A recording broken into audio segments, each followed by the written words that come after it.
make sure it happens. Interdisciplinarity is an essential, very essential prerequisite of innovation.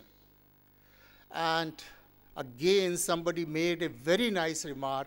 If it is single discipline institutions, India can probably beat the best in the world. But if you are looking for institutions which make you specialize in more than one discipline, then we are nowhere. I was traveling once, and I talked to a young student sitting by my side. I said, "What are you doing in USA?" He says, "Sir, I'm doing medicine and economics." Now, from Indian system, I just cannot think of you can do anything with medicine.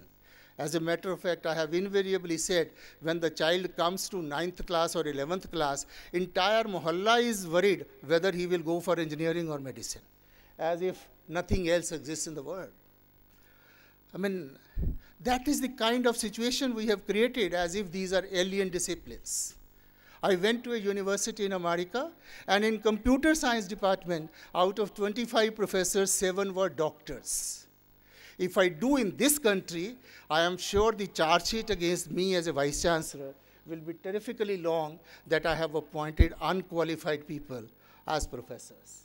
But till we do that, innovation is not going to happen. We go on talking about molecular computers, DNA-based computers, etc., entire biotechnology, till we encourage interdisciplinarity. This is a very serious setback to which we are. I have talked to Professor Bhatt earlier, and I'll reiterate once again. I think we will have to make some kind of ground rules, and a firm director like Professor Bhatt can do it. Maybe 20% projects have bound to be interdisciplinary. Let us say that. We will make sure that even BTech projects, at least 15 to 20% will be interdisciplinary, come what may, whatever may be the output to begin with, and so on and so forth. And more of so in master's and doctorate level. Till we do that, things are not going to change. I am reminded of a very great research project which is being undertaken in the United States that is called Genelia Forms, which they say will be equivalent of AT&T in the times to come. And in the Genelia Forms, there are already about 1,000 senior scientists working. They belong to physics, chemistry, material science, biotechnology, biology, engineering, electronics, workshop, etc., etc. And the mission for that laboratory is that in a couple of years, can we understand how does the brain of a fruit fly work? With that aim, that can we understand how does the brain of a fruit fly work, so many people have been put to work from so many disciplines. That is important. Otherwise, it will never happen. And that, I find, still is a little weakness of our system, where we have to improve upon. I call upon the young graduates, wherever they are working, in whichever company they are working, they keep this eye open, ears open, and make sure that it happens.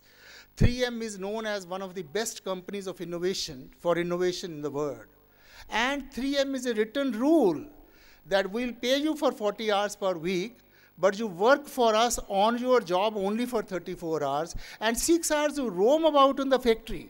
Talk to other people, see what others are doing, and see where you can contribute. Because if you do not allow that opportunity, things don't happen. When I told this in some other forum, they said, if you do that in India, 6 hours, everybody will go home. I don't think it will happen in the long run. People will attach importance to whatever it is. Today, we have the statistics to support us. More than 50% of GDP in the United States is considered because of innovation. And if we lack there, where are we? I don't know. When people talk about the wealthiest nation in the world, richest nation in the world, they do not talk only in terms of dollars or rupees and pounds.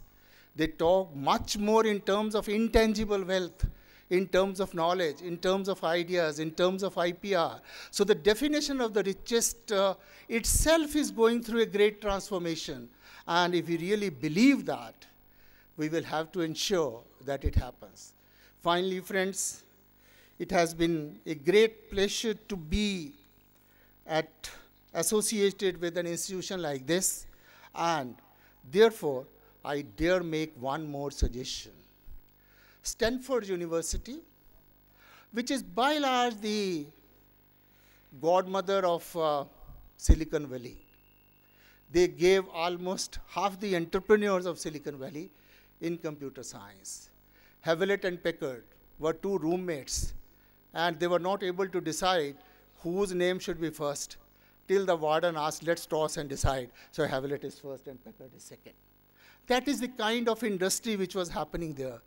Sun Computers was born there. Google, in some sense, was born there, and so many more. I will just share with you one piece of information.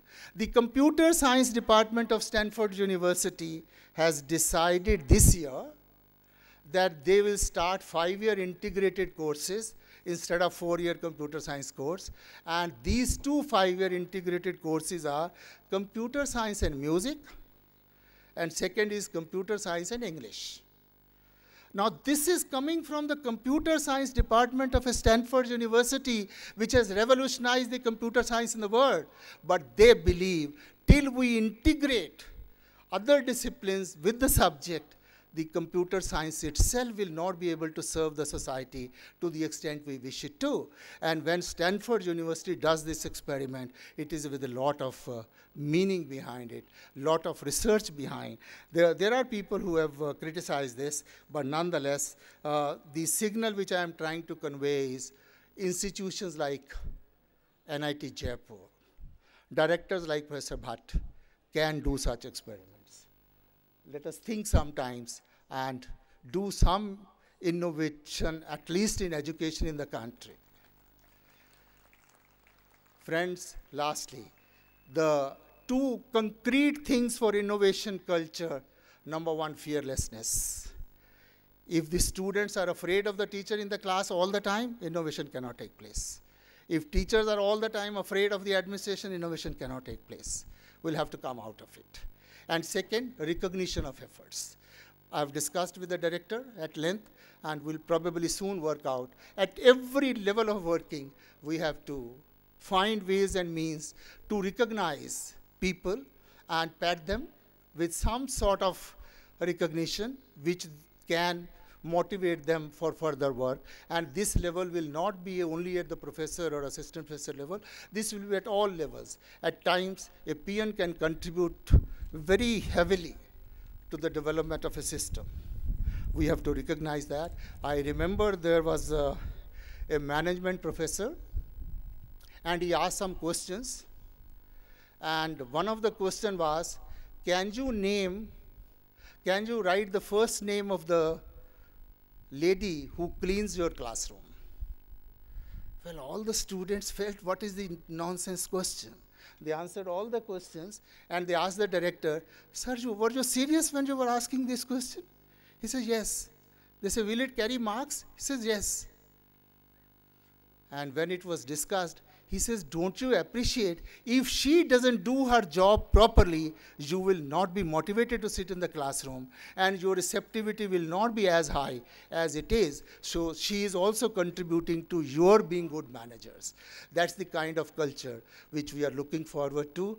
I once again congratulate all the graduates, all the faculty, Professor Bhatt, all his team, and wish the graduates all a very great future, and MNIT a very unique place in this country for having contributed. Thank you very much.